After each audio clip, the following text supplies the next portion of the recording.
जय माता दी दोस्तों, आप सभी का स्वागत है हमारे YouTube चैनल अमृता एस्ट्रो में। सबसे पहले तो आप सभी को इस आने वाले नए वर्ष 2025 की बहुत बहुत शुभकामनाएं। माता रानी आपकी हर एक इच्छा को इस वर्ष में पूरा करे। तो आज की इस वीडियो में मैं बात कर रही हूं इस नए वर्ष के प्रथम माह जनवरी माह 2025 के मिथुन राशि फल के बारे में। मिथुन राशि के लोगों के लिए ये महीना कैसा रहने वाला है। तो देखिए, अगर हम इस महीने में ग्रहों की स्थिति देखें तो 4 ग्रहों का राशि परिवर्तन होगा, जिससे बदलावों की जो स्थितियां हैं वो होने वाली हैं। तो सबसे पहले हम मिथुन राशि के लोगों के लिए उनकी ग्रहों की स्थिति के बारे में जान लेते हैं। इस राशि फल को आप मिथुन लग्न के अनुसार देख सकते हैं और चंद्र राशि यानी मिथुन राशि के अनुसार भी आप देख सकते हैं। तो देखिए, जब महीने की शुरुआत होगी, नया वर्ष शुरू होगा, तब ग्रहों की स्थिति क्या है और कौन कौन से ग्रह कहां पहुंचेंगे। यहां अगर आप देखें तो आपका जो दूसरा घर है, यहां मंगल विराजमान है जो अपनी नीच राशि में है और वक्री भी है। लेकिन 21 जनवरी को ये वक्री अवस्था में चलते हुए आपके लग्न में प्रवेश कर जाएंगे।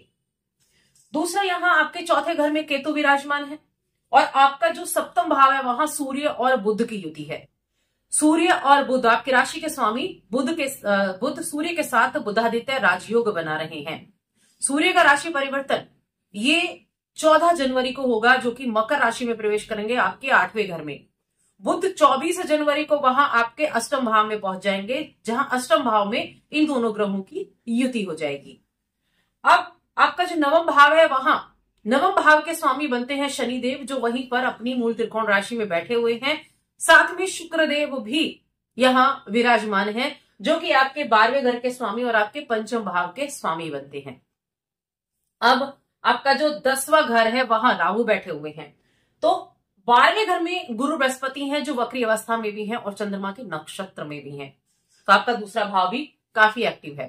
तो ये तो हो गई ग्रहों की स्थितियां। अब इनका प्रभाव कैसे होगा, तो सबसे पहले मैं आपके करियर की बात करूंगी कि आपका करियर कैसा रहने वाला है। तो देखिए, अगर आप देखें तो करियर भाव के स्वामी बनते हैं गुरु बृहस्पति। 12वें राशि की करियर का भाव है, इसके स्वामी गुरु बृहस्पति हैं, जो 12वें घर में विराजमान हैं। साथ में राहु यहां बैठे हुए हैं। राहु का अपना कोई घर नहीं होता क्योंकि छाया ग्रह हैं, लेकिन जहां होंगे वही उनकी अपनी राशि है। तो 10वें घर में बैठे हैं और 10वें घर के राहु, करियर भाव में राहु जब होते हैं तो अच्छे माने जाते हैं। साथ में नवम भाव के स्वामी नवम भाव में विराजमान है शुक्र के साथ, और आपकी राशि के स्वामी बैठकर आपके लग्न को देख रहे हैं। तो ये वो समय होगा जब आप बहुत अधिक सोच विचार करने वाले होंगे, मन में बहुत सारी चीजें चल रही होंगी अपने करियर को लेकर। जिन लोगों का करियर अभी जो जॉब कर रहे हैं, जिनका अपना बिजनेस चल रहा है, बिजनेस के मामले में स्थितियां अच्छी होने वाली हैं। बिजनेस बहुत अच्छे से चलेगा, आप बड़ा अच्छे से फोकस भी कर पाएंगे, आपके अंदर एनर्जी भी होगी, क्योंकि बुध यहां बैठे हैं और व्यापार के कारक कहे गए हैं बुध देव, जो कि व्यापार के भाव सप्तम भाव में ही विराजमान है। और सप्तम का स्वामी 12वें घर में बैठा है। तो विदेश से जुड़े हुए जिनके काम है, एक्सपोर्ट इंपोर्ट का काम है, उनके लिए ज्यादा अच्छी स्थितियां यहां बनती हुई दिखाई दे रहे हैं। या फिर आप किसी कॉन्ट्रेक्चुअल जॉब में हैं, तो वो भी आपके लिए काफी अच्छी स्थितियां बनती दिख रही हैं। यहाँ परिवर्तन के योग भी बने हुए हैं। पार्टनरशिप में आप बिजनेस करते हैं तो वहां भी अच्छे रिजल्ट आपको देखने को मिलेंगे। 3rd भाव का स्वामी आपके सप्तम में गया है, तो कुछ बदलाव भी देखने को मिल सकते हैं व्यापार में। आप कुछ ऐड कर सकते हैं, या फिर आप कुछ अपने बिजनेस को कहीं आप शिफ्ट करना चाहते हैं, या फिर नया आप काम शुरू करना चाहते हैं, तो उसके लिए भी आप ट्राई कर सकते हैं। इसके अलावा जब बुध देव है, वो आपके गुरु बृहस्पति है, वो आपके करियर भाव के लॉर्ड बनते हैं, 12वें घर में बैठे हुए हैं। तो करियर के सिलसिले में, कामकाज के सिलसिले में यात्राएं करनी पड़ सकती हैं, लंबी दूरी की यात्राएं। साथ में कुछ खर्चे होते हुए भी दिखाई दे रहे हैं, कुछ इन्वेस्टमेंट हो सकता है आप अपने कामकाज में करें। खर्चा भी दिख रहा है, कामकाज के लिहाज से भी खर्चा दिखाई दे रहा है, लेकिन अच्छी चीजों में यहां खर्चा आपके लिए बनता हुआ दिख रहा है। अब लंबी दूरी की यात्राएं और छोटी दूरी की यात्राएं दोनों ही आपके लिए यहां बन रही हैं। नवम भाव में शनि और शुक्र बैठे हुए हैं, कामकाज से ट्रैवल हो सकता है और कहीं ना कहीं सुख सुविधाओं की प्राप्ति भी इस अवधि में आप कर पाएंगे। धर्म कर्म में रुचि रहेगी, धार्मिक यात्राएं भी हो सकती हैं और साथ में कामकाजी यात्राएं भी रहेंगी। यानी दोनों ही तरह की यात्राओं का योग बना हुआ है। परिवार के साथ भी आप यात्रा कर सकते हैं, तो वो भी चीजें अच्छी बनती हुई दिखाई दे रही हैं। अगर आपके पास जॉब नहीं है और आप अप्लाई कर रहे हैं, तो देखिए 21 जनवरी के बाद आपके लिए स्थितियां अच्छी बनेंगी, क्योंकि छठे भाव के स्वामी आपके दूसरे घर में बैठे हुए हैं, लेकिन नीच अवस्था में बैठे हैं, नीच अवस्था में और वक्री भी हैं। जब ये वक्री होते हुए आपके लगन में पहुंचेंगे तो एक एनर्जी आपको देखने को मिलेगी, एक उग्रता भी देखने को मिलेगी। तो यहां जब आप अप्लाई करते हैं जॉब के लिए, आपने अप्लाई किया हुआ है, तो 21 तारीख के बाद आपकी बातें बन सकती हैं, जॉब के लिए अपॉर्चुनिटी आपको देखने को मिल सकती है। वहां स्थितियां अच्छी बनती हुई दिख रही हैं, क्योंकि देखिए अष्टम भाव के स्वामी, लाभ भाव के स्वामी, ये दोनों ही आपके लिए मंगल देव बनते हैं। तो इनकम कब आएगी? जब जॉब होगी। जिनके पास जॉब नहीं है तो इनकम भी बढ़ेगी जब जॉब लगेगी, और उसका स्वामी धन भाव में बैठा हुआ है जो कि वक्री भी है। तो 21 तारीख के बाद स्थितियां काफी ज्यादा अच्छी होंगी, अच्छे बदलाव होंगे, एनर्जी होगी, कॉन्फिडेंस लेवल हाई होगा। तो जल्दबाजी में बस कोई कार्य ना करें, इस चीज का ध्यान रखें। अब रिश्तों के बारे में बात कर लेते हैं। प्रेम जीवन हो गया, वैवाहिक जीवन हो गया, और आपके कुटुंब हो गया। तो देखिए प्रेम भाव के स्वामी शुक्रदेव बनते हैं जो केंद्र में बैठे हैं, त्रिकोण के स्वामी केंद्र में बैठे हैं। दूसरा, ये आपके 12वें भाव के स्वामी भी बनते हैं। तो प्रेम जीवन के लिहाज से अगर देखा जाए तो स्थितियां ठीक ठाक हैं। और वैवाहिक जीवन देखें तो वैवाहिक जीवन अगर देखें तो देखिए वैवाहिक जीवन का स्वामी भी 12वें घर में बैठे हुए हैं। विवाह के कारक भी शुक्रदेव होते हैं, और यहाँ सूर्य और बुध की युति है। तो यहाँ मिले जुले असर आपको देखने को मिलेंगे, मिले जुले असर देखने को मिलेंगे। शुक्र की स्थिति अच्छी है। शुक्र कहीं ना कहीं आपके भाग्य का साथ देते हुए दिखाई देंगे, आपके जीवन साथी की हेल्थ को ठीक करते दिखेंगे। वैवाहिक जीवन मिला जुला असर आपको देखने को मिलने वाला है। थोड़ा सेहत जरूर प्रभावित हो सकती है, तो सेहत का ध्यान रखें। किसका? पार्टनर की सेहत का थोड़ा सा ध्यान रखेंगे तो अच्छा रहेगा। अब देखिए इस महीने में कुछ ऐसी चीजें भी हैं कि विदेश जो लोग जाना चाहते हैं उनके लिए विदेश यात्रा का बड़ा अच्छा योग है।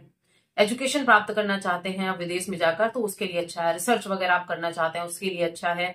लेकिन अगर पैतृक संपत्ति से जुड़ा हुआ कोई काम है तो उसके लिए आपको थोड़ी सी सावधानी जरूर रखनी होगी।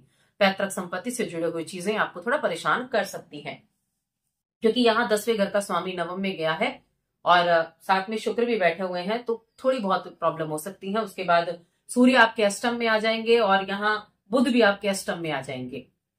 अब अष्टम में आ जाएंगे, तीसरे घर के स्वामी भी हैं, तो एफर्ट ज्यादा करने पड़ सकते हैं चीजों के लिए, तो तब आपको थोड़ा सा सावधानी जरूर रखनी होगी। हालांकि कम्युनिकेशन ठीक रहेगा आपका, कम्युनिकेशन के जरिए आप चीजों को बेहतर कर सकते हैं, क्योंकि बुध जो है वो वाणी के देवता कहे गए हैं, आपकी राशि के स्वामी हैं और आपके चौथे घर के भी स्वामी होते हैं। भूमि भवन इन सभी चीजों के लिए यह महीना काफी अच्छा रहेगा। 24 तारीख तक अच्छा रहेगा। कोई इन्वेस्टमेंट करना चाहते हैं, घर के आप शुरुआत करना चाहते हैं बनाने के लिए, या आप घर में चेंजेस लाना चाहते हैं, घर में बदलाव भी दिख रहा है कि आप घर भी शिफ्ट कर सकते हैं, यानी एक घर से दूसरे घर, छोटे से बड़े में जा सकते हैं, रेंट के से अपने में जा सकते हैं या दूसरे घर में। तो किसी न किसी तरह के ऐसे बदलाव भी आपके लिए बनते हुए दिखाई दे रहे हैं। आपकी हेल्थ की बात कर लेते हैं।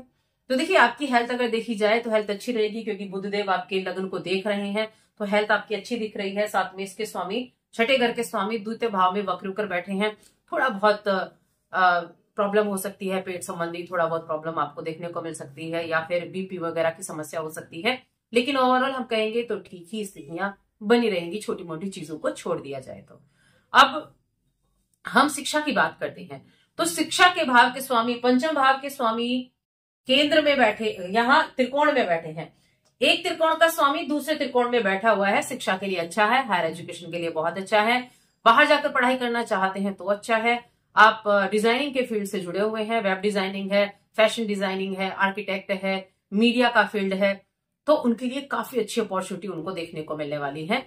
उनके आगे बढ़ने के चांसेस रहेंगे। अपने करियर की शुरुआत जो स्टूडेंट अभी करना चाहते हैं उनके लिए अच्छी अपॉर्चुनिटी देखने को मिलेगी। अब थोड़ा बहुत देखिए यहाँ चीजों का ध्यान किन चीजों का रखना है। एक तो कोई भी हेल्थ इश्यू होता है तो उसको इग्नोर नहीं करना है। दूसरा, खर्चे आपके बढ़ सकते हैं, खर्चों पर थोड़ा सा कंट्रोल करना होगा, क्योंकि 12वें घर में गुरु बृहस्पति बैठे हुए हैं, तो खर्चे मोटे हो सकते हैं। राहु आपको आइडिया तो देंगे, लेकिन आइडिया ऐसे देंगे कि उनमें से सही चीजों को आपको चुनना है। गलत जगह इन्वेस्टमेंट ना कर दें, इस चीज का जरूर ध्यान रखें। हालांकि गुरु बृहस्पति यहाँ अष्टम छठे घर पर अपनी दृष्टि डाल रहे हैं, तो कहीं ना कहीं ठीक भी कर रहे हैं, लेकिन फिर भी थोड़ी सी सावधानी आपको जरूर रखनी होगी। बाकी इस महीने में जो पर्व आने वाले हैं, एक तो मकर संक्रांति का होगा, जिस दिन गुड़ और तिल का दान किया जाता है, सूर्यदेव को समर्पित होता है। गुड़ और तिल का दान जरूर करें। हो सके तो कुछ ऊनी वस्त्रों का दान आप कर सकते हैं। सूर्यदेव की आराधना करें। बाकी 10 जनवरी को पुत्रदा एकादशी रहेगी, 13 जनवरी को पूर्णिमा रहेगी और 17 जनवरी को सकट चौथ है और 29 जनवरी को मौनी अमावस्या है इस महीने में।